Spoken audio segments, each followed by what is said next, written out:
Glória a Deus, a paz do Senhor, amados irmãos. 7º dia do mês de maio e o primeiro dia da semana, e nós aqui na presença do Senhor, graças a Deus. Lição de número 6: pais zelosos e filhos rebeldes. A lição de número 6 parece um paradoxo, uma contradição. Por quê? Pais zelosos e filhos rebeldes?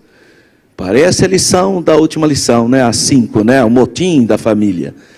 Então vamos entender o que acontece nessa situação. Por isso que eu disse que as lições desse mês, desse trimestre, abril, maio e junho, são lições muito relevantes. Porque o tema é família, mas aborda outros aspectos.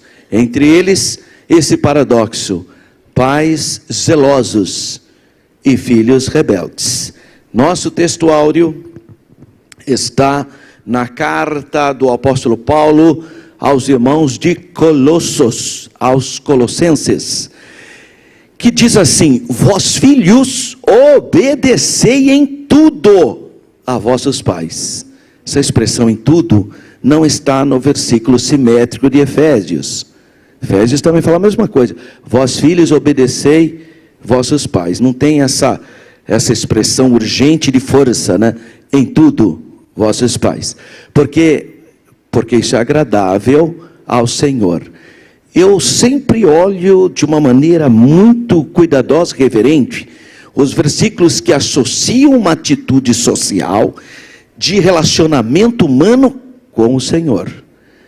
Não é o primeiro versículo na Bíblia que joga essa ideia.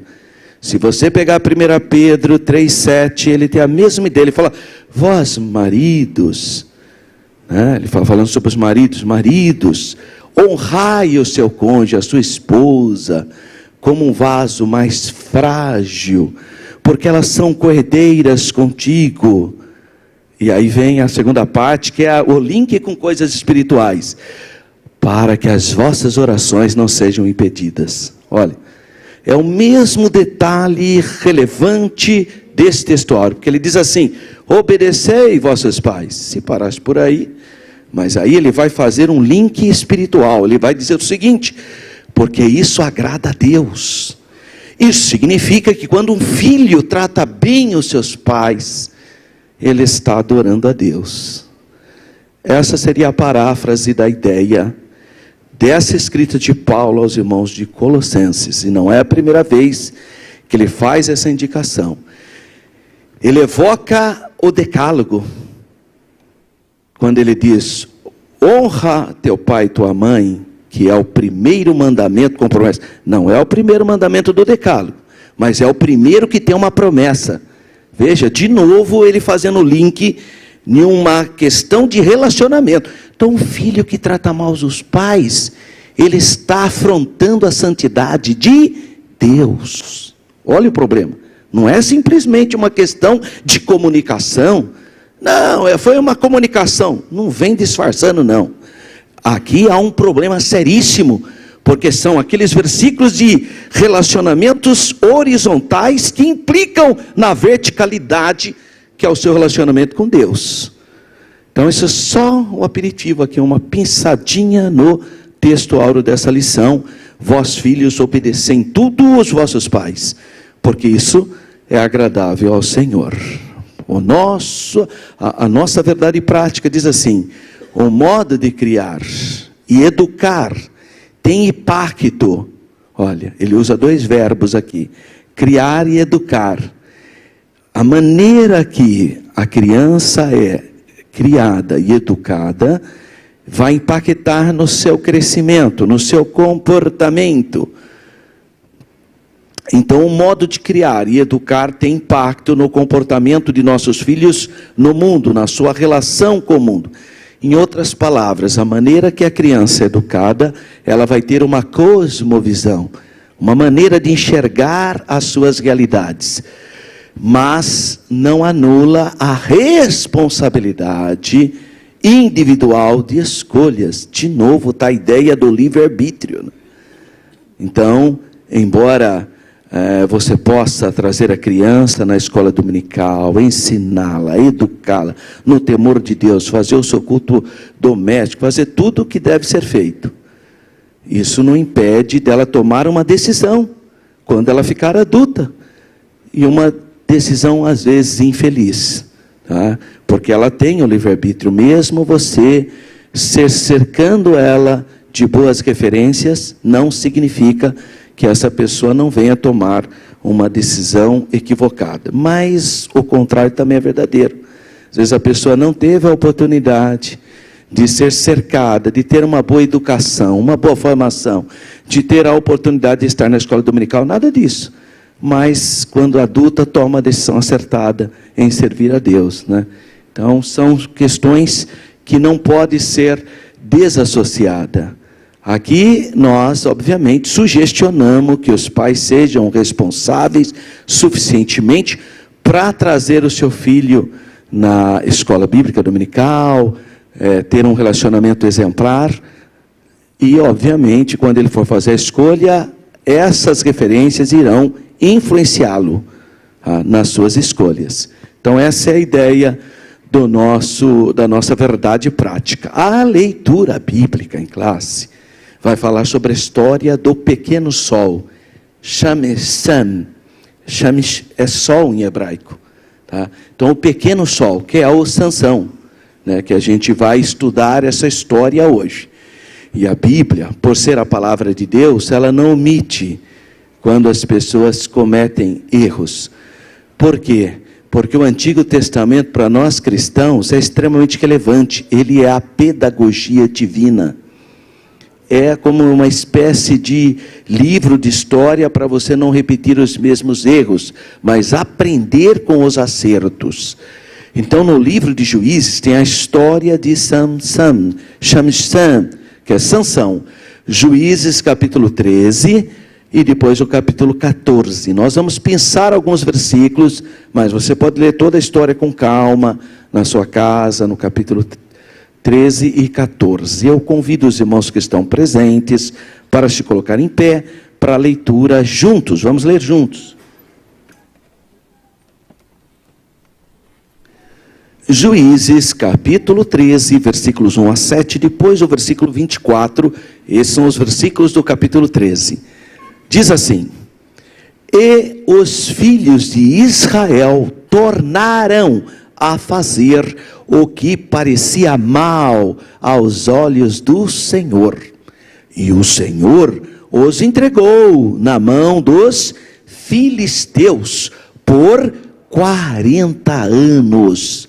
E havia um homem de Zorá, da tribo de Dan, cujo nome era Manoá, e sua mulher era estéril, e não tinha filhos. E o anjo do Senhor apareceu a esta mulher, e disse-lhe: eis que agora és estéril, e nunca tens concebido, porém conceberás e terás um filho. Agora, pois, guarda-te de que bebas vinho ou bebida forte, nem comas coisa imunda, porque eis que tu conceberás e terás um filho, sobre cuja cabeça não passará navalha, porquanto o menino será nazireu de Deus desde o ventre, e ele começará a livrar Israel da mão dos filisteus. Então a mulher entrou e falou ao seu marido, dizendo: um homem de Deus veio a mim, cuja vista de um anjo de Deus terribilíssima, e não lhe perguntei de onde era, nem ele me disse o seu nome.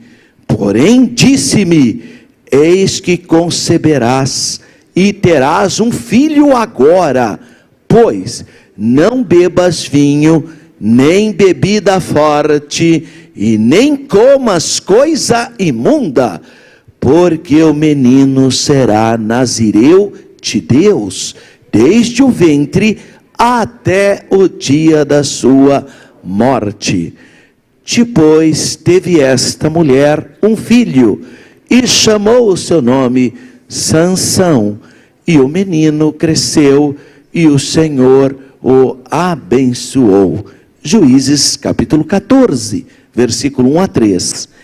E desceu Sansão a Timná, e vendo em Timná uma mulher das filhas dos filisteus, subiu e declarou a seu pai e a sua mãe, e disse: vi uma mulher em Timná, das filhas dos filisteus. Agora, pois, tomai-ma por mulher. Porém, seu pai e sua mãe lhe disseram: não há, porventura, mulher entre as filhas de teus irmãos, nem entre todo o meu povo, para que tu vás tomar mulher dos filisteus, daqueles incircuncisos. E disse Sansão a seu pai: tomai-me esta, porque ela agrada aos meus olhos. Amém, irmãos? Vamos orar. Aqui já foi feito o pedido de oração para um casal ali do setor de Padre Anchieta, que é a congregação de Parque Santa Bárbara. É o irmão Bruno, ele é o líder dos jovens ali, sua esposa irmã Jéssica. Ele tinha um único filho, chamado Bruninho, e o menininho foi fazer uma cirurgia para retirar as amígdalas, e não deu certo a cirurgia. Até agora não se sabe se possivelmente foi um equívoco, alguma coisa, que uma cirurgia de 40 minutos demorou 6 horas. A criança precisou fazer transfusão de sangue, mas ela teve alta, ela foi para casa. E na última quinta-feira, a hora que ele foi comer a comida sólida, ele começou a vomitar sangue, e 7 minutos depois ele veio a óbito. Muito chocante. Eu fui lá, ele foi velado ali em Sumaré, eu estive com os pais para receber o corpo da criança. Mas, irmão, tem coisas que não tem como. A mãezinha me abraçou e falou: por quê, pastor? Eu só chorei com ela, abracei, porque eu tenho uma filhinha que fez essa cirurgia. Então, irmão, a gente tem empatia, né? Não tem explicações. Eu lembrei de um hino, e eu vou cantar com vocês. Ele diz assim: há momentos que na vida pensamos em olhar atrás. É preciso pedir ajuda para poder continuar. E clamamos o nome de Jesus. E clamamos o nome de Jesus. E clamamos o nome de Jesus. Ele me ajuda a carregar a cruz. É só isso, irmão. Como que eu vou explicar para uma mãe que o filhinho dela, por uma cirurgia tão banal, tão simples, a hora que abriu o caixãozinho, ela olhou para a menina e falou: por que eu deixei você fazer essa cirurgia? Ela se culpando, irmão. Por isso eu disse que aonde eu passar, eu ia pedir para levantar um clamor, para que o Espírito Santo, o Consolador, a terceira pessoa da Santíssima Trindade, pudesse confortar. Levante sua mão comigo e vamos levantar esse clamor. Pai, no nome do teu Filho amado, nosso Senhor Jesus, visita o irmão Bruno, meu Deus, visita a irmã Jéssica, meu Pai, e traga o teu conforto. Só o Senhor é que pode confortar, restaurar a vida desse casal. Meu Deus, cuida desse casal, com a tua mão protetora, com o teu poder, com a tua graça, com a tua misericórdia. Conforta, meu Pai, conforta todos que nesse momento choram, todos que sofrem perdas. Conforta, meu Deus, em nome do Senhor Jesus. Amém. Glória a Deus. Podeis sentar, meus amados irmãos. Essa lição de número 6, então, tem esse texto áureo, e nós queremos pensar um pouquinho sobre Colossenses 3:20. Vós, filhos, obedecei em tudo a vossos pais, porque isso é agradável. Bem, como eu já disse para vocês, esse nosso texto áureo está no capítulo 3, mas ele avança para o primeiro versículo do capítulo 4, e ele vai falar, e ele vai exortar à santidade e ao amor fraternal.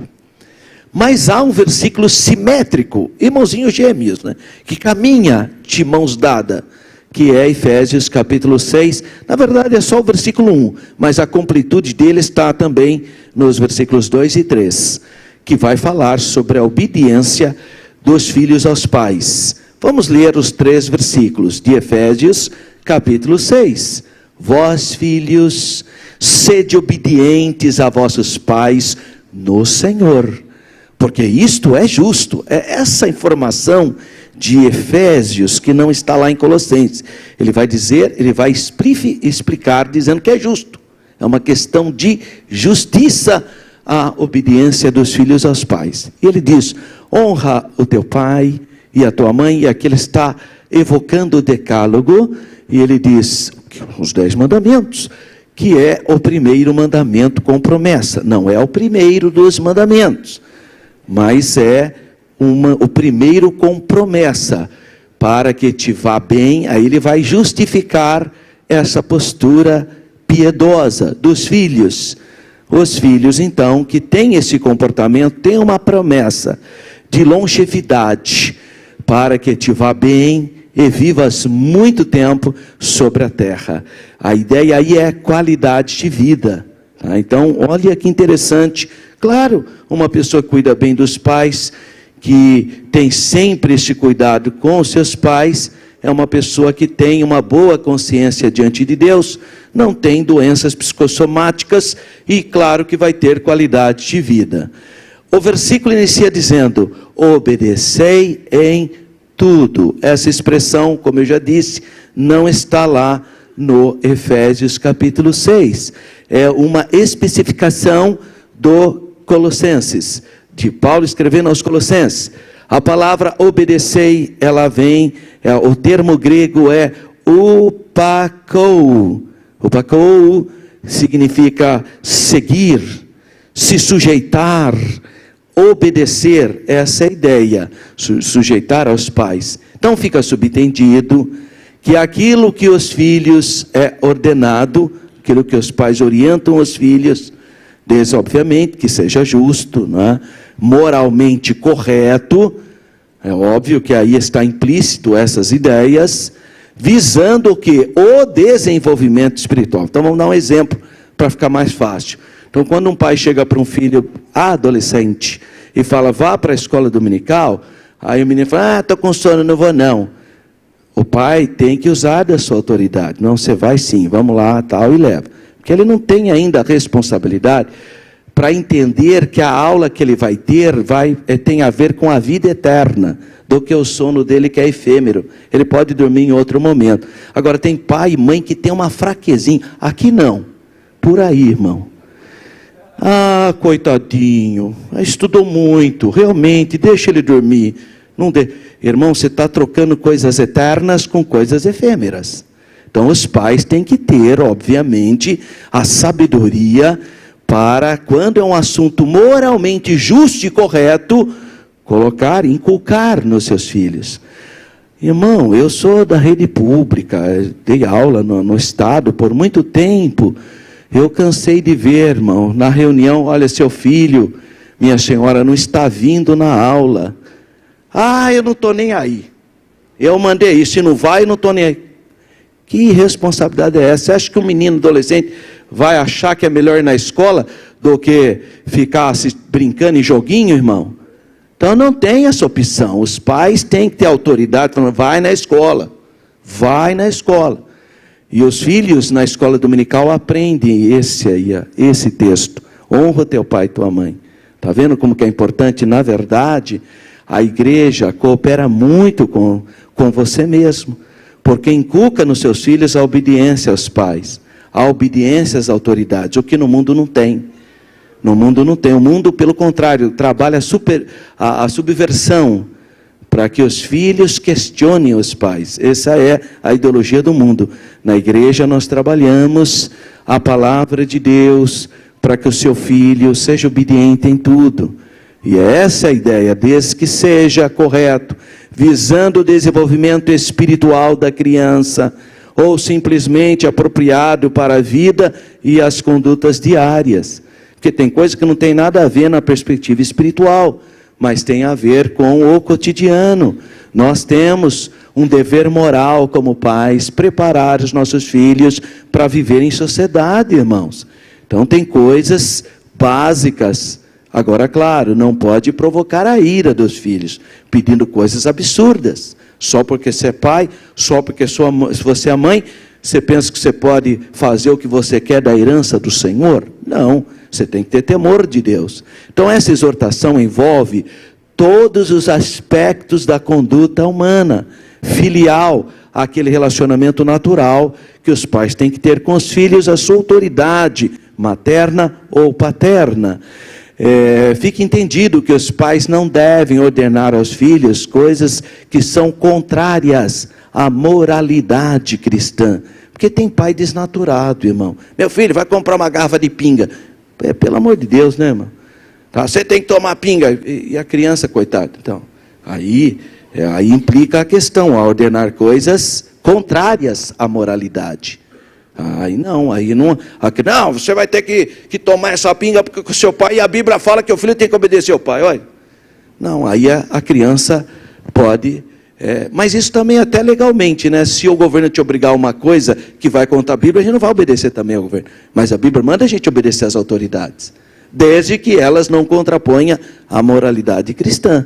Tá? Então tem que ter esse discernimento, porque nada disso poderia ser sancionado como incluso na obediência exigida. Então essa obediência exigida tem a ver com o bem-estar da própria criança, e não o mal-estar dela. Tá? Então tome cuidado com essa perspectiva. Paulo aludia aqui às circunstâncias naturais e normais, porque o pai e a mãe, independentemente da sua fé, não precisa ser crente para ser um bom pai. Deus já pôs na natureza humana para que a gente seja um bom pai, para que a gente seja uma boa mãe. Isso já é da natureza, não precisa ser crente. Agora, por ser crente, então aí nós vamos dar mais ênfase ainda a essa paternidade e essa maternidade. Mas não é necessário ser cristão para ser um bom pai. E, inclusive, nós sabemos que tem muitos bons pais e boas mães em outras profissões de fé, tá? Inclusive. Então, Paulo está aludindo aqui às circunstâncias naturais, normais ou cotidianas, ordinárias, quando os pais fazem algum esforço para instruir seus filhos.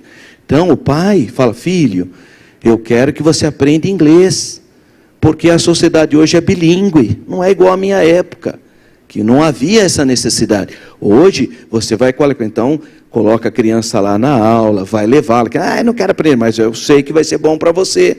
Mesmo que ele não saiba falando inglês, mas ele vai, pelo menos vai saudar a irmã de Mary lá, né? Good morning, Mary, né? Pelo menos, né? Não precisa saber muita coisa, mas pelo menos uma ideia, né? Viu, pastor Emerson? A influência da coração do Charles ontem, olha.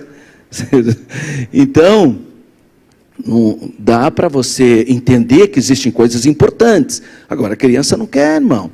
Essa criança não quer, mas ela vai precisar. São coisas que ela precisa ter um conhecimento bilíngue, vai estudar espanhol, né? Hoje é estudar o mandarim, né, que é a língua chinesa. Então existem necessidades, e os pais têm que estar atentos, antenados nisso. Fazer o esporte é importante, né? Nós já passamos aquela fase que era pecado fazer educação física, irmão. Olha que simplicidade. Eu fui dessa fase, porque eu sou do século passado, irmão. Os irmãos olham para mim, parece um tiranossauro rex aqui, né? Mas eu sou do século passado, e na minha época não podia fazer esporte. Esses irmãos aqui tudo participaram dessa benção. Hoje nós sabemos que é importante o esporte. A criança fazer esporte é importante, irmão. Graças a Deus, né? Isso foi uma mudança positiva. Então, nós temos que instruir os nossos filhos as coisas boas, independentemente da nossa fé, nossos filhos, então, quanto à moralidade correta, o que é honesto, o que é correto. Então, ele escreve para os cristãos de Colossos, para que nos lares cristãos, onde se espera o quê? Que os pais treinem seus filhos, ensinem os seus filhos o quê? Boas maneiras, respeitar as pessoas, não é? Acolhê-las adequadamente, respeitar as pessoas mais experientes, as autoridades. Até hoje, às vezes, eu percebo que as pessoas ficam até bravas comigo, irmão, porque eu chego para uma pessoa que eu entendo que é uma pessoa que tem mais experiência que eu falo, o senhor, senhor não, hein? Senhor está no céu, vive me dando dura, viu, Nábia? Que eu não consigo, eu aprendi a chamar as pessoas mais experientes de senhor e de senhora, mas é apenas tratamento, pronome tratamento, não tem nada a ver. Um dia eu precisei dar uma dura numa mulherzinha, irmão, ainda bem que ela, tadinha, eu falei, senhora não, ela acha que é uma adolescente, coitada. Senhora, falei, minha senhora, ainda falou bobagem, né? Senhora está no céu, falou, só se for a sua. Falei, veja bem, eu estou te chamando, é tratamento, não estou evocando divindade, não tem nada. Ou a senhora acha mesmo que eu estou pensando que a senhora é uma divindade? É muita simplicidade da sua parte, hein? Mas eu não quero. Tá bom, irmão, para mim está tudo bem, então posso te chamar de você, eu te chamo de você. Se você autorizar, está tudo bem. Eu não tenho esse problema, é por causa da minha formação. Eu aprendi a chamar as pessoas mais experientes, que têm autoridade de senhor e de senhora. Só isso. Mas se a pessoa não quer, está tudo bem. O que eu acho estranho é a pessoa pensar que quando eu chamo alguém de senhor, eu estivesse referindo ao Senhor no céu. Para mim isso é o maior absurdo, irmão, até porque eu conheço a diferença dos nomes de Deus. Adonai, que seria Deus em hebraico, eu nunca vou chamar uma pessoa de Adonai. No hebraico chamaria de Adon. E aqui quando eu falo Senhor, claro que é pronome de tratamento, nem passou para minha cabeça que é Senhor Deus. Quando eu falo para o senhor Teixeira, nem passou pela minha cabeça. E a pessoa é Senhor, está no céu. Olha que fraqueza.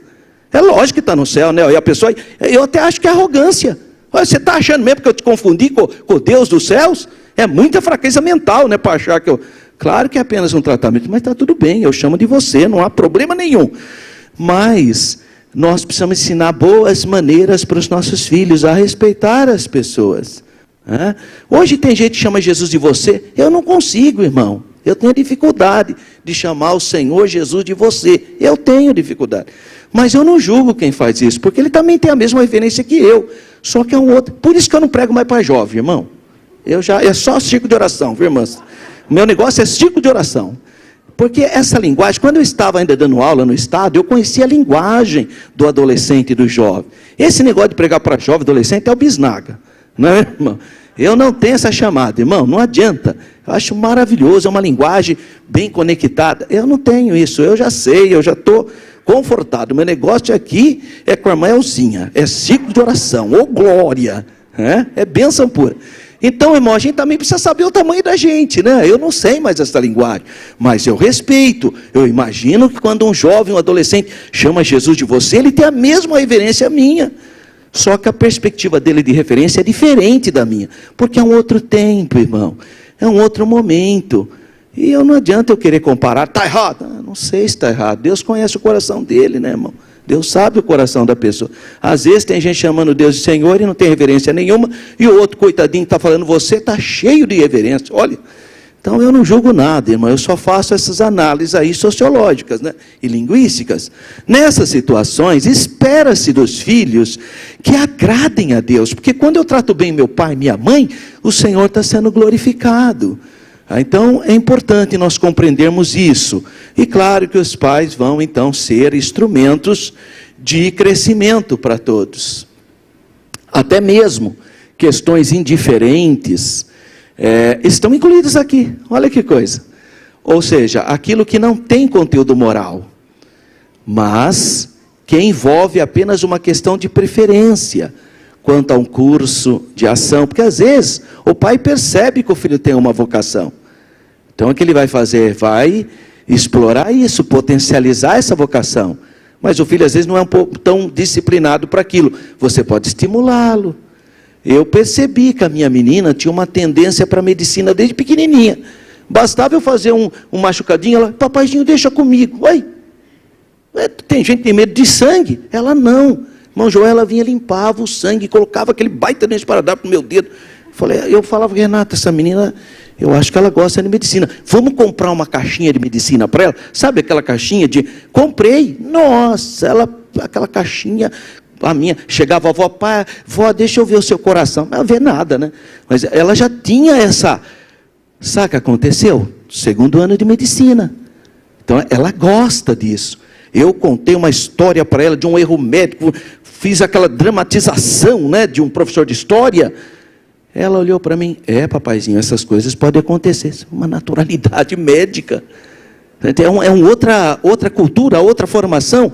Então você pode sim estimular e potencializar quando você vê vocação no seu filho.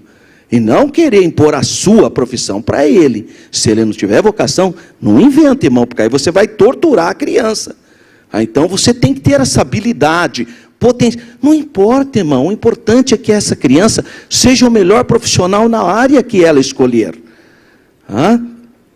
Minha sogra esse dia falou para a Laila, Laila, você vai ser médica que nem sua irmã? Ela falou, Deus me livre. Olha, na lata. Quer dizer, não gosta, já ficou claro que o negócio dela... Eu não quero nem saber disso, vó. Minha sogra ficou até meio misericórdia. É outra vocação, está tudo certo, irmão. A gente não tem que querer impor nada nos outros. Veja, meus pais sempre foram pessoas simples. Tiveram 7 filhos, 5 são professores. Não é uma coisa, professor mesmo. Minha irmã é diretora numa escola de Jundiaí, minha outra irmã foi professora, outro meu irmão professor, eu professor, tudo virou professor, sendo que meus pais não tiveram estudos, não fizeram uma faculdade. Era que a minha mãe líder do Chico de Oração, meu pai tesoureiro da igreja. E veja, então, a gente precisa entender qual é a vocação. E quando eu falei que eu ia fazer história, minha mãe me apoiou, meu pai me apoiou, mas as pessoas chegavam para mim e falavam, você está maluco? Você vai morrer de fome. Você é professor de história, quem quer aprender história? Não, você tem que fazer direito, Olha, mas eu gostava de história, irmão. Até hoje eu gosto de história. E não morri de fome por causa de história, não. E acho linda a profissão de professor, eu amo, eu falo, irmão, eu estou vereador, eu sou professor, eu gosto de ser professor. Agora lembrei até que a mulher do Valadão, né? Eu gosto, mesmo com todo sofrimento, né? Eu gosto, irmão, né? Então é uma questão de vocação, de uma chamada, e nós temos que respeitar isso. Agora, muito mais tendo conteúdo moral, né, irmão? Se nós estamos falando de secularidade, imagina numa perspectiva espiritual. Então, todos esses casos, os pais devem ter o cuidado de respeitar os desejos legítimos dos seus filhinhos, dando-lhes o que é razoável possuir, dando-lhes as condições básicas. Claro que depois que ele ficar maior de idade, vai fazer as suas decisões, né? Se aos filhos sempre foram negados seus desejos legítimos, não demorará muito para que se sintam alienados dos seus pais. Eles vão ver que os pais sempre foram um obstáculo para a vida deles. Olha o problema. Vão ver, ao invés de ver como apoiadores, pode ver que a maior parte dos filhos que tiveram muito apoio, qualquer conquista eu quero agradecer meu pai, minha mãe, pode observar, qualquer coisa eu quero agradecer meu pai, minha mãezinha, às vezes os pais já partiram, mas eles lembram, eu vejo muito testemunho, né? Eu presto atenção, e às vezes, olha meus irmãos, meus pais já estão na glória, mas eu louvo a Deus porque eles me ensinaram, eles fizeram culto doméstico, eu vejo isso. Então é uma herança, um patrimônio espiritual enorme que a gente pode deixar, sempre respeitando. Os filhos são indivíduos, irmãos, não é sua cópia, não é o seu clone. Os filhos são indivíduos, e isso sempre deveria ser reconhecido pelos pais. Se o seu filho quer pôr o paletó e gravata para ficar parecido com você, legal, faça isso. Mas se ele não quiser, não vai querer enfiar o paletó e a gravata nele para ele ser o seu clone.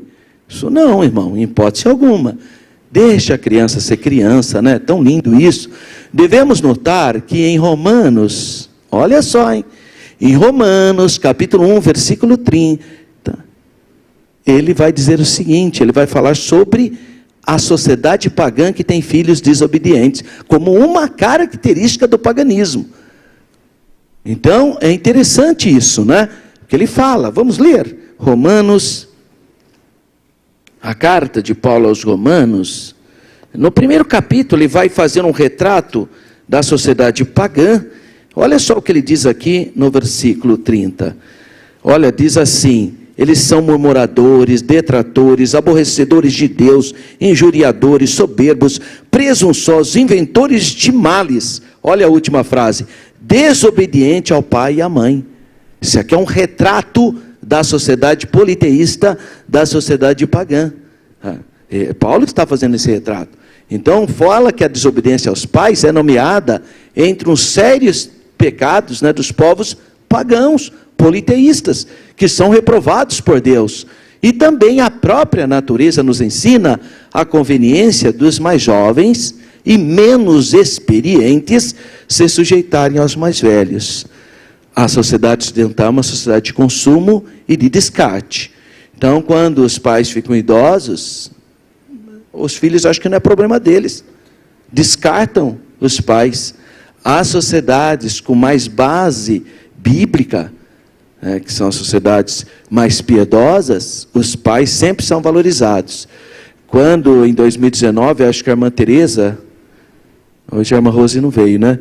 Mas a irmã Teresa, a irmã Rose, a irmã Hildegarde e mais alguns irmãos estiveram com a gente na Turquia, e a guia, ela explicou por que havia casas, muitas casas com 2, 3 andares. E porque é uma curiosidade, né, irmã Teresa? Falou, por que tem tanta casa aqui na Turquia? Aí a guia falou, porque aqui os filhos cuidam dos pais. Olha, o primeiro andar é onde os pais vão morar. O segundo andar, o filho, a filha, o terceiro andar, o neto. Eles têm um propósito, cuidar dos pais. Olha, que sociedade interessante. Então, valoriza os mais experientes. Assim sendo, se espera dos pais crentes que entendam as implicações espirituais da necessidade da obediência, para que assim exerçam a devida autoridade. Ou, em outras palavras, não fique impondo coisas aos filhos que não sejam relevantes, porque senão eles vão ficar irritados. E a Bíblia fala, não irriteis os vossos filhos. E aí a outra parte do nosso textuário fala, porque isso é agradável a Deus. Aí tem uma palavrinha grega, euarestos. Essa palavrinha, euarestos, tem a ver com agradável, aceitável, aquilo que traz prazer em Deus. Olha, o ato de eu tratar com carinho meus pais, eu estou então agradando a Deus. Então, na passagem de Tito, capítulo 2, versículo 9, aparece o mesmo verbo quando se fala dos servos, que deviam fazer as suas atividades. Claro que era uma outra sociedade, mas eles não deviam ser pessoas que fazem os seus deveres só na frente do patrão. Mas não, que faça as coisas com satisfação o tempo todo, né? É a mesma palavrinha que aparece lá, restos. E aí vem o fechamento, no Senhor. O nosso textuário fala ao Senhor. Mas a obediência expressa aqui nesse texto é condicionada ao princípio que diz no Senhor. E nesse ponto, alguns manuscritos, especialmente os mais antigos, ele fala que a condição é que a obediência seja agradável ao Senhor. Colossenses fala ao Senhor, mas lá em Efésios fala no Senhor. Tá? Então a expressão da epístola de Efésios no Senhor é muito mais ampla, mas também inclui essa condição que é ao Senhor, que é mais específica. No entanto, os manuscritos mais antigos dizem também no Senhor, inclusive Colossenses, inclusive o nosso textuário, que nos manuscritos mais novos fala ao Senhor. Então vamos dar um exemplo. Colossenses 3:20, o termo euraston tem modo absoluto, sem um objeto no dativo. E aí o famoso textus receptus, que é o manuscrito, seguindo a autoridade dos manuscritos escritos à mão, cursivos, principalmente os da época do Império Bizantino, falam ao Senhor. Eles fazem esse apontamento. O que dá o termo grego euariston, o objeto, né? Senhor, ao apontamento no Senhor, pois é a condição e a esfera da obediência, tal como Efésios 6:1. Efésios 6:1, o que diz? Obedecei aos vossos pais, porque isso é agradável no Senhor. Então, essa ideia final do nosso textuário, que é a chave da espiritualidade do versículo. Porque se ele falasse, vós filhos obedecei vossos pais, todo mundo sabe que isso aí tem que ser assim mesmo. É algo meio natural, mas aí ele evoca a espiritualidade. Esse mandamento coloca sobre nós um elemento espiritual. Se você desobedecer ou agir de maneira inapropriada, você está ofendendo o Senhor. Então, essa é a ideia do nosso textuário. A lição fala sobre a história de Sansão. Então, os pais de Sansão, 1.1, uma situação espiritualmente deplorável. Onde? A época de Sansão.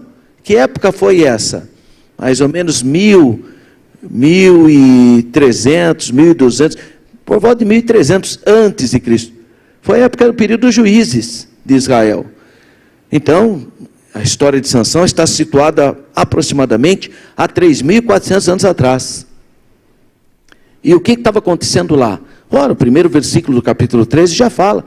Os filhos de Israel tornaram a fazer o que parecia mal aos olhos do Senhor. Tornaram a fazer porque já tinham feito. Tornaram a fazer o que já tinham feito. Aliás, esse é o ciclo vicioso do período dos juízes. O período dos juízes, cada um fazia o que achava relevante fazer. E aí é uma tragédia, porque não tem regra, não tem orientação. Então os filhos de Israel tornaram a fazer o que parecia mal aos olhos do Senhor. E aí Deus entregou para um povo aguerrido, povo pequenininho. É da onde veio o nome hoje palestino. Vocês já ouviram muito sobre Palestina, não é? Da onde vem esse termo Palestina, palestino? Filisteus. A palavra filisteus, porque se escrevia com PH, né? Filisteu, Palisteus. Palestina é o nome dos filisteus. É daí que vem o nome. Só que os palestinos hoje não tem nada a ver com esse povo. Os palestinos hoje são descendentes de árabes, é uma outra religião, são muçulmanos na sua maioria, embora existam cristãos também, mas a região que os atuais palestinos ocupam, a faixa de Gaza, especificamente a faixa de Gaza, é a terra dos filisteus. A faixa de Gaza é a terra dos filisteus. Ali existiam 5 principados, porque os filisteus tinham 5 cidades, 5 príncipes, e eles faziam uma confederação. E povo guerreiro. Os filisteus são descendentes de Cam. Lembra dos 3 filhos de Noé? Sem, Cam e Jafé. Sem, Cão e Jafé. Os filisteus são descendentes de Ram. O Ram gerou, e vem ainda dos chamados povos das ilhas. Eles habitavam na ilha de Caftor. Possivelmente tinha alguma ligação com a ilha de Creta. E esse povo migrou das ilhas mediterrâneas para a Ásia Menor, a atual Turquia, e conseguiram roubar o segredo do ferro. Tomaram uma cidade hitita chamada Chatusa. Eles tomaram o segredo do ferro. E com o ferro na mão, imagina só, naquela antiguidade, ninguém tinha espada de ferro. Os filisteus com esse exército foi dominando tudo, desceu o corredor sírio-palestino, desceram lá da Ásia Menor, passaram pela Síria, vencendo tudo. E foram quente conquistar o grande império da antiguidade, que era o Egito. Então eles vieram com tudo sobre o Egito. Só que tinha um detalhe, irmão, que eles não sabiam, porque naquela época não tinha WhatsApp, não tinha televisão, não tinha nada disso, né? O que os filisteus não sabiam é que o faraó também tinha um ferro. Só esse detalhe, que foi o resultado catastrófico para ele, né? Porque a hora que eles chegaram com aquele exército pensando que ia vencer o faraó deu um couro neles, que eles ficaram na faixa de Gaza para o resto da vida. Não conseguiram nem voltar mais para a ilha de Caftor, e ficaram ali na faixa de Gaza, onde criaram 5 cidades. Vamos ver se eu lembro.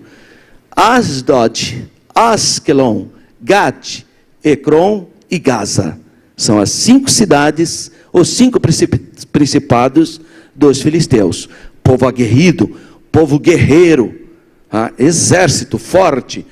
Deram muita dor de cabeça para Israel. Quase que filisteu ficou sinônimo de inimigo, né? De tanto que aparecem os filisteus na Bíblia, eles viraram, eles que mataram o rei Saul. Foram os filisteus, que derrotaram Israel. Roubaram a Arca da Aliança, foram os filisteus. Aliás, quando eles vão mandar presente, por ter roubado a Arca da Aliança, eles mandam 5 presentes. Pode ver, são as 5 cidades, dos 5 principados. E nesse caso, os filisteus então estavam, de alguma maneira, oprimindo. Mas não era todo Israel, eram basicamente 2 tribos. Dan e Judá. Porque não era todo Israel, não era próximo ali Dan, que são tribos de Israel que fazem vizinhança com os filisteus.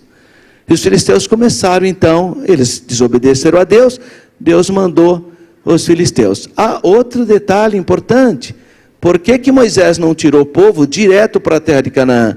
Ia dar de frente com os filisteus. O que Deus fez? Imagina, coitado de Israel, são escravos, só reclamam de tudo, vai dar de frente com os filisteus, vão levar um couro.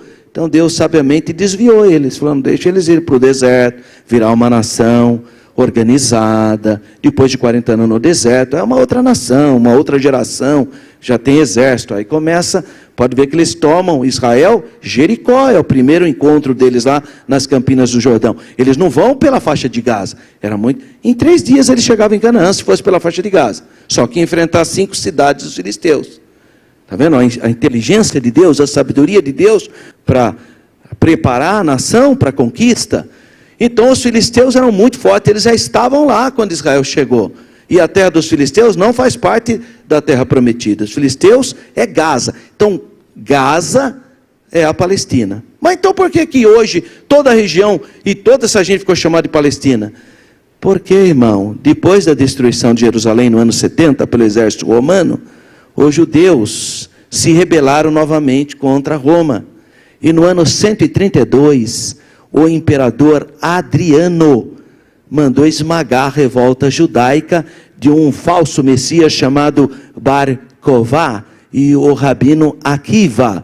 Eles rebelaram contra. No ano 136, Roma esmagou a Judéia. Fez até uma moeda, tem no museu lá, Judéia vencida. 136, Adriano, grande imperador, filósofo, grande imperador romano, massacrou. E para destruir a identidade dos judeus, sabe o que o Adriano fez? Batizou a região, antigamente era Judéia, ele batizou toda a região de Palestina. Foi ele, no ano 136, depois de Cristo. E inclusive reorganizou Jerusalém num formato de uma cidade pagã, chamada Aélia Capitolina. Ninguém sabia onde ficava Jerusalém do ano 136 até pelo menos 313. Todo mundo fala Aélia na Palestina, Aélia da Palestina. Ninguém fala, o bispo da Aélia, o pastor da... Ninguém fala Jerusalém. Foi com o advento do cristianismo, a mãe de Constantino, já a partir do ano 325 para ser mais exato, depois do concílio de Niceia, que a rainha Flávia Augusta, mãe de Constantino, foi para Jerusalém e deu o aspecto cristão para a cidade, e o nome voltou a chamar Jerusalém. Mas a região continuou sendo apelidada de Palestina até 1948. No dia 14 de maio, agora 14 de maio, Israel vai fazer aniversário, próximo domingo, irmão. É aniversário de Israel, 75 anos. Aí foi criado o Estado de Israel, não quis usar a Palestina. Por quê? Porque a Palestina foi um instrumento político, ideológico de Roma para esmagar o nacionalismo judaico.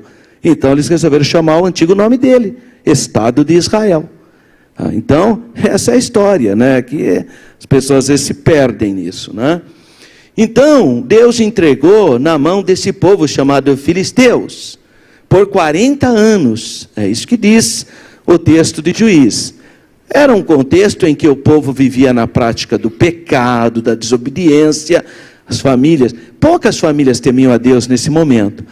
Bom, mas Deus encontrou um casal fiel lá, né, na tribo de Dan, não foi nem na tribo de Judá, foi na tribo de Dan, que tinha um casalzinho lá temente a Deus. 1.2, uma mulher agraciada. O casal era formado por um homem chamado Manoá, da tribo de Dan, e a sua esposa. A sua esposa era estéril. Estéril não é o nome dela, né? Era a condição dela. Não podia ter filhos. Então o anjo apareceu para essa mulher e disse: eis que agora és estéril e nunca tens concebido, porém conceberás e terás um filho. É a promessa. Bom, a mulher foi falar para o marido dela, né, para o Manoá, e no livro de Juízes, então, está dizendo que Deus ia remir Israel através do filho dessa mulher. A história da mãe de Sansão é muito parecida com as matriarcas. Sara, que era estéril, mas teve um filho da promessa, Isaac. Rebeca, que era estéril, mas teve os filhinhos gêmeos. A própria Raquel, que era estéril, mas teve José e Benjamim. Então, a própria Ana, mãe do profeta Samuel, né? Olha que interessante. Embora é posterior, né? O caso de Ana é posterior a mulher de Manoá, né? Sansão é antes de Samuel. Sob uma fé então inabalável, o casal vão orar para que Deus cumpra a promessa de libertação do povo. 1.3, recebendo a orientação de Deus, o anjo do Senhor aqui, todos os teólogos sabem que se trata da pré-encarnação de Cristo. Esse anjo especificamente aí, porque anjo significa mensageiro, e quando aparece a expressão anjo do Senhor, normalmente está identificado com a pessoa de Jesus. Como nós sabemos disso? Porque quando os pais de Sansão fazem o altar para adorar a Deus, né, naquele momento, o Manoá pergunta qual é o nome do anjo. A mulher não pergunta, mas o Manoá quis saber o nome do anjo. Acho que queria fazer uma capela para o anjo, né? Vocês vão atrapalhar. Qual é o seu nome para que a gente faça, né, uma homenagem? E o anjo fala para ele o quê? Por que você está perguntando pelo meu nome? É maravilhoso o nome do anjo. Ora, maravilhoso é o nome do Messias. O profeta Isaías fala: o seu nome será maravilhoso. Por isso que a gente faz esse entendimento teológico, que esse anjo que apareceu ali é Jesus antes da encarnação, o anjo do Senhor, que aparece lá na sarça também, é também o anjo do Senhor, é uma palavra específica, só que anjo aqui é como mensageiro, a ideia daquele que vem trazer a mensagem de Deus. Então o anjo do Senhor deu orientações bem precisas sobre a criança, falou que ele seria nazireu. Na lei do nazireado está em Números, capítulo 6. Ali fala quem fosse nazireu, como devia se comportar. Cabia então os pais ensinarem essa lei para o menino. Tá? E Sansão não poderia o quê? Não poderia beber vinho ou qualquer outra bebida forte. Por exemplo, mel. Lembra que Sansão comeu mel do corpo do leão? Ali ele descumpriu 2 mandamentos da lei do nazireato. Por quê? Olha, corpo morto, não pode tocar em morto. Segundo, bebida fermentada, que é o mel fermenta. Bebida forte. Ele não podia comer coisa considerada imunda. Tem lá os animais limpos e os impuros. Então não podia comer qualquer tipo de carne. Não poderia ter os cabelos cortados. Não podia, tinha que deixar o cabelo crescido. Não poderia tocar em cadáver. É uma série de legislação. Não poderia quaisquer outras coisas que representassem uma quebra do voto de nazireu. Então, ponto 2, o nascimento de Sansão e a formação de Sansão. Bom, ele foi, conforme a promessa, os pais ensinaram ele. Então ele nasceu de um milagre, né? Ele cresceu debaixo da bênção do Senhor. Tanto era assim que a Bíblia fala que ele ia no campo de Zorá e Estaol, são os campos, e ele orava. E a Bíblia fala que o Espírito Santo dirigia ele para a oração. Então não havia dúvida que a vida de Sansão estava no centro da vontade de Deus. Isso está claro no início da vida dele. Ele foi proveniente então de um grande milagre. Deus interferiu e fez uma mulher estéril a ter filho. 2.2, a família de Sansão. Bom, o menino Sansão no plano terreno, né, secularmente falando, ele estava, obviamente, sob a responsabilidade dos pais. Embora o texto bíblico não traga detalhes da infância dele, dá a entender que os pais tinham uma boa vida conjugal. Você vê que os pais dialogam, que os pais estão sempre juntinhos, que os pais falam o que ele pode e o que ele não pode, né? Até quando, nós lemos aqui no final, quando ele resolveu casar com uma moça que não era do povo, os pais intervêm, falam, meu filho, que é isso? Nós temos mulheres aqui na nossa, piedosas. Então, a esposa de Manoá compartilhou diretamente com Manoá, com seu marido, a visão que teve do anjo. Então, ela não guardava segredo, né? Tem mulher que guarda segredo para o marido, não é o caso da mãe de Sansão. Ela falou abertamente o que estava acontecendo. Manoá orou, e a Bíblia diz que ele orou com insistência, para que o anjo voltasse a falar com ele e dar as orientações. Os dois estavam juntos e contemplaram a visão do anjo subindo, né, naquele altar. Então, nesse aspecto, existem indícios que o relacionamento dos pais de Sansão eram bem estruturados, pelo menos aparentemente. A gente consegue, por inferências, observar que era um casamento sólido. Certamente, então, Sansão cresceu em um lar que tinham relações de amor, de comunhão e de piedade. 2.3, a formação de Sansão. Bom, pela citação da trajetória da fé dos seus pais, certamente ele tinha herdado, então, boas referências. Em outras palavras, os pais criaram bem ele, de acordo com as orientações do anjo do Senhor. Mas na vida adulta, quando ele tornou-se maior de idade, aí Sansão começou a observar esse protocolo aí do nazireado e começou sutilmente violá-lo. Você começa a observar a violação depois de adulto, não foi quando criança. Depois que ele já tinha suas responsabilidades como adulto, ele começa então a negligenciar o que fala, o que pelo menos preconiza a lei do Nazireu. Mas seus pais fizeram a parte deles, eles educaram, essa é a questão, irmãos, nós temos que fazer a nossa parte, educar, dar o melhor, os cuidados, é nossa parte, nós temos que fazer isso, claro, segundo a orientação de Deus. Além disso, eles cumpriram também os seus papéis. Qual é o papel? Papel de um pai, de uma mãe, pode ler lá todo o contexto. Agora, infelizmente, o Sansão teve fraqueza de caráter, é impressionante. E isso se deve, talvez, à sua força, aquela força que ele tinha, ele achou que ele era o bambambam, sabe? Então, às vezes, você tem um talento, mas não significa que esse talento é seu para você fazer segundo a sua vontade. Lembra que os dons espirituais são dados por Deus para a edificação da igreja, não é para a sua vaidade pessoal.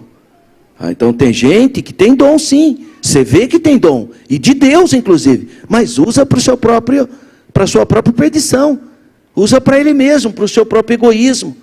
Então esse é o problema de Sansão, ele teve um problema de caráter, e isso mostra que há pais zelosos, que ensinam os seus filhos no caminho que eles devem andar, mas infelizmente, alguns filhos escolhem o caminho oposto. Nós estamos dando um exemplo bíblico aqui, tá? Por isso, a partir de uma certa idade, a responsabilidade diante de Deus é individual. No caso do judaísmo, a criança, depois que ele faz o bar mitzvah, que é a leitura da lei, ele torna-se maior de idade. Aí ele tem responsabilidade diante de Deus, tá? Então, nós temos que ensinar, mas em algum momento o seu filho vai ter que tomar decisões, né? E as decisões individuais. Então aí tem os exemplos, Caim e Abel, tiveram a mesma formação, mas os comportamentos foram completamente diferentes, né, irmão? 3, a fraqueza de caráter de Sansão. Sansão subestimou o poder do inimigo. Sansão sabia sim, ele tinha consciência da unção que Deus tinha dado para ele vencer o inimigo. E você vê que há um episódio na vida de Sansão, que os filisteus vêm sobre ele, ele pega uma queixada de jumento, um osso de jumento, e fere 1000 filisteus. Então veja a força sobrenatural de um homem. Entre muitas proezas, ele uma vez encontrou um leão e matou o leão. Você vê que o leão estava presente no corredor sírio-palestino. Hoje eles estão extintos nessa área. Mas havia leões naquela região. E nós temos provas arqueológicas disso, nas pinturas dos reis sírios, né? Caçando leões. Então, o próprio trono de Salomão tinha 12 leões, né? Em termos de feitos, imagens de leões, porque era um animal presente ali. Então a força dele sobrenatural, ele destruiu o leão como se doma um cabritinho. Então olha a força dele. Assim Sansão foi acostumado com vitória, vencia todas, tudo na força. Tem uma hora que ele entra na cidade de Timná, uma cidade fechada, os filisteus fecham a porta. Sabe o que o Sansão faz? Ele não pula o muro não, ele arranca o portão e leva embora o portão nas costas. Levou o portão nas costas e pôs lá. Os filisteus tinham interpretado já. É a divindade que está direcionando isso, porque os filisteus são pagãos, né? Creem em Dagon, os deuses dos filisteus. Então, não é por acaso que Pedro, ele escrevendo, ele fala para a gente tomar cuidado com as artimanhas do diabo. Ele fala, sede sóbrios. Ó. Então, cuidado, não deixa o poder subir na cabeça. Sobriedade. Tem gente que não lida bem com poder, irmão. Basta ter poder, já, só porque é pai, acho que pode escravizar o filho. Sabe? Comigo é assim. Comigo é assim, irmão. Para de bobagem. Teve um pai, irmão, tão radical, coitado. Mas tão radical, que o menino estava no mercado, o menino, coitado, pegou uma latinha de cerveja. Criança, irmão, sabe como que é, né? E abriu a latinha. Tuf, né? Aí o pai falou, o que você fez, menino? Abri a latinha, falou, agora toma. Ai, irmão, tem juízo um homem desse, irmão? Fez a criança tomar a latinha de cerveja, só porque é maluco, né, irmão? Vê se tem isso. Pois é, tem gente assim, que não se dá bem com o poder. Então, torna chefe de um escritório, já começa a maltratar o subalterno. Vira vereador, olha Deus falando. Já quer mandar em todo mundo, pensa só porque tem poder. Isso é efêmero, irmão, tudo isso é efêmero. Trata as pessoas com carinho. Eu aprendi uma coisa, sabe com quem? Com João Batista. O que João Batista falou? Convém que ele cresça e que eu diminua. E a Bíblia diz, quem se humilha será exaltado, e quem se exalta será abatido. A soberba precede a ruína. Então ele com aquela força, aquela coisa, ele achou que era o bambambam. Sede sóbrios, irmão, fica na sua. Não é porque Deus te deu talento, deu capacidade, você acha... Não, fica na sua, irmãozinho. Vigiai, porque o diabo, vosso adversário, anda em derredor, bramando como leão, buscando a quem possa tragar. Infelizmente, muitos filhos subestimam as circunstâncias que rondam suas vidas e ignoram a experiência dos pais. Ignoram. E a presunção de Sansão, né, em achar que ele podia tudo, né? Visto que o Espírito do Senhor havia capacitado ele, então Sansão não percebeu que tinha um terrível inimigo que estava agindo. Qual era o inimigo de Sansão? Seu próprio ego. Ele não percebeu isso. E você vê as respostas que ele dá para Dalila. Ali você vê, né? Eu vou levantar, eu vou fazer. Não é Deus, é ele. Tudo é ele. Tudo é ele que faz.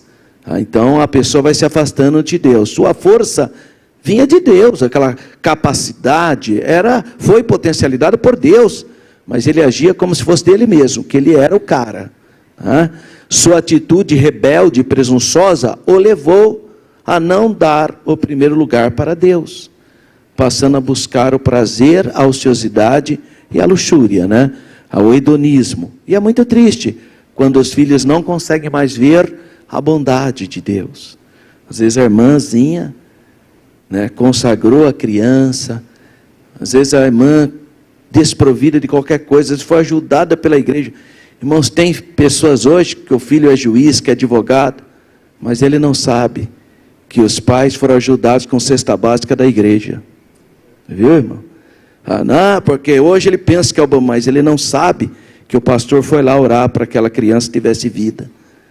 Então, irmão, precisa tomar cuidado, precisa conhecer a sua história, a sua origem, para não ser soberbo. Esquece rapidamente de onde veio, esquece sua origem. Todavia, os pais devem continuar fiéis. Não é porque o filho faz escolha errada, não, tem que permanecer. 3.3, manipulando o poder de Deus e brincando com o pecado. É isso que a gente assiste em Juízes capítulo 16, né? Que fala sobre as coisas que ocorreram. Ele estava brincando. Se você fixar o meu cabelo, se você amarrar meu cabelo, você está brincando com coisas espirituais. E aí, obviamente, ele tinha uma percepção, ele estava iludido, né? Ele achava que jamais ele perderia a força. Ele já nem achava mais que o cabelo dele era... Ele estava já entregando ouro. Ele começa a falar do cabelo. Se você fixar meu cabelo, se você prender meu cabelo, se você... Mas por que ele está falando isso com o cabelo? Não é uma coisa que ele devia ocultar? Não, ele já começa a brincar, porque ele já não está mais acreditando. Ao ponto dele não estar nem aí, dele dormir profundamente no... E ele conta, ele fala... Tipo assim, o cabelo, mas eu sou, pode até cortar, que não vai ter, sabe? Tipo assim, pode fazer que você, a força agora, né? Porque ele já era adulto, né? Então, já tinha experiência. Geralmente, quem brinca com as coisas espirituais, também passa a brincar com o pecado. Começa a brincar com coisas espirituais, não tem temor de Deus. Ele afrontou os conselhos dos pais, e foi se envolver com uma mulher pagã, deixou-se dominar pelas paixões da carne, obras da carne. Infelizmente, alguns filhos do nosso meio, da nossa igreja, fizeram as mesmas escolhas que Sansão. Gente talentosa, gente que era usada por Deus. Nesse caso, os pais devem fazer o que se esperam deles. O quê? Educar os filhos no caminho do Senhor. Entretanto, sabedores de que os filhos fazem escolhas. E depois da maioridade, é eles que vão se decidir, não é você, irmão. Você vai continuar sendo benção, orando, abençoando, mas eles vão tomar as suas decisões. Para nós fecharmos a presente lição, não teve objetivo de contar toda a história de Sansão. Não é esse o objeto da lição, de contar, Sansão teve relacionamento com a Dalila. Não é isso. Ele só pega elementos aqui, de pais tementes e filhos não tementes. É esse só o objeto, tá? Então ele não vai trabalhar a história de Sansão. Por isso que a gente pegou só os capítulos 13 e 14. Vimos que muitas vezes os pais são zelosos. É só a história de Sansão? Não. Se você pegar o livro dos reis de Israel, também você vê isso. Um rei piedoso, temendo, e o filho completamente desviado.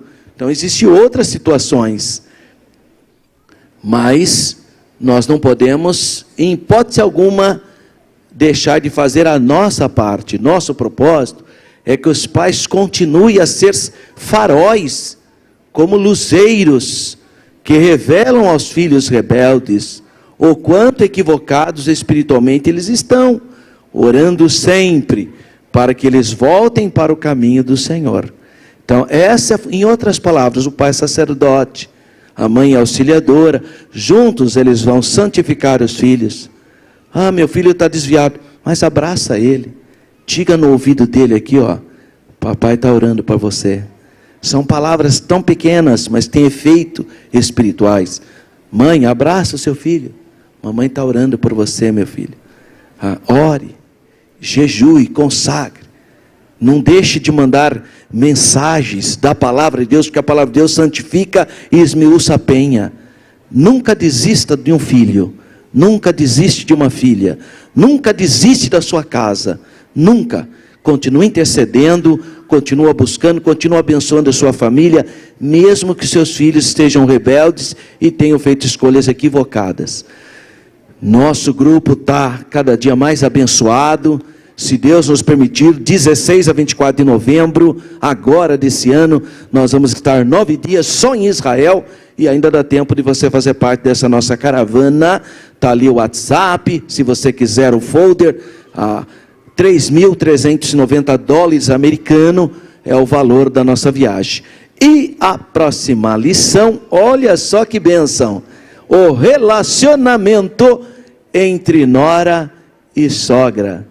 Olha aqui, bom, a gente pode falar também entre sogro e genro, não é? Também, irmão, não é? Ali, por um acaso, nós estamos falando de nora e sogra, mas também nós vamos abordar o relacionamento do sogro e do cunhado também.